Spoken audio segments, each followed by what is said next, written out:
Hello, Professor Corbitt. Today I will be presenting my final project on 6 unique artists: Maya Angelou, Federico Fellini, Mary Shelley, Leonardo da Vinci, Isadora Duncan, and Cathy Johnson. You are currently watching me create a tree that will represent all 6 artists as well as myself. Each artist will have a flower that represents their personality, art, and lifestyle. The tree will represent the bond and similarities that all 6 artists, including myself, share, and the different flowers will represent the artists themselves. I decided to create a tree because to me, this tree is the best representation to symbolize their strong presence in the art community. The first artist I will be talking about is Maya Angelou. I chose a sunflower to represent Maya Angelou because just like a sunflower, Maya's personality and work of art is powerful. I adore Maya's creations, and I believe that Maya's work will forever be embedded in the history of art. Another reason why I chose a sunflower to represent Maya Angelou is because the sunflower's color, yellow, symbolizes intelligence and vitality, which is something that I personally see in everything Maya creates. Maya Angelou was born in St. Louis, Missouri on April 4th, 1928. Maya is an all-around artist, and she is best known for being a poet, philanthropist, author, playwright, and civil rights activist, just to name a few. Something that is similar to Maya as well as me is that we both like to block and zone out everything when we are coming up with new works and material. We both like to be a part of something that's bigger than ourselves. We like to give back to our communities as well as impact those around us. Some differences that we both have is that Maya is a well-rounded artist and has dipped into just about every art form from a poet to a screenwriter. Maya has years of knowledge and wisdom, and I am just now getting into the industry.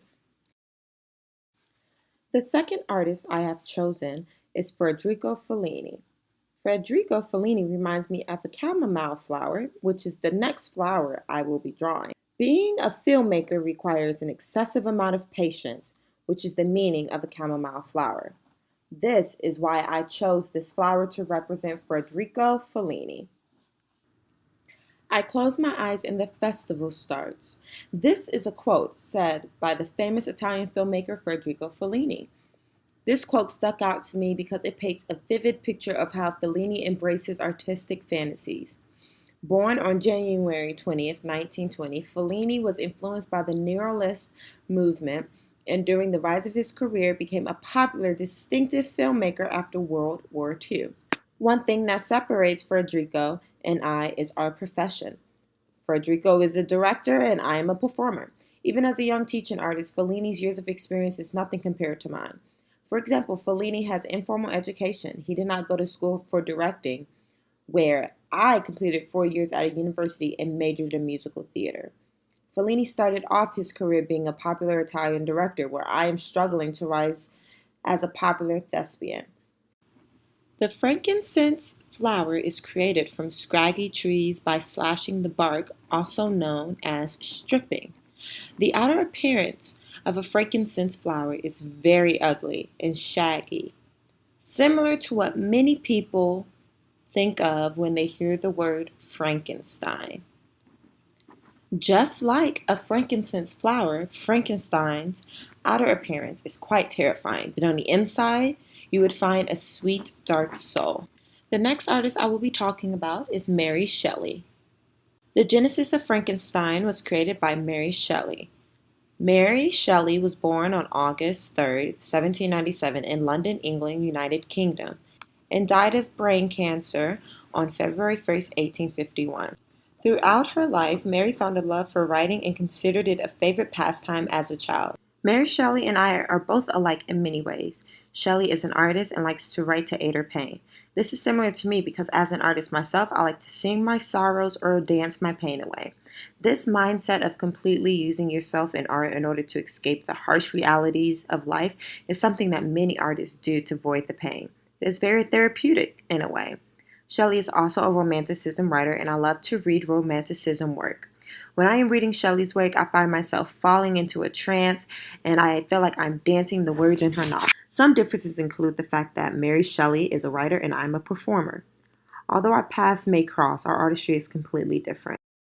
The next flower I'm creating represents grace, new beginnings, and creations. This flower is called a plumeria. I believe this is what I see when I look at Leonardo da Vinci's masterpieces.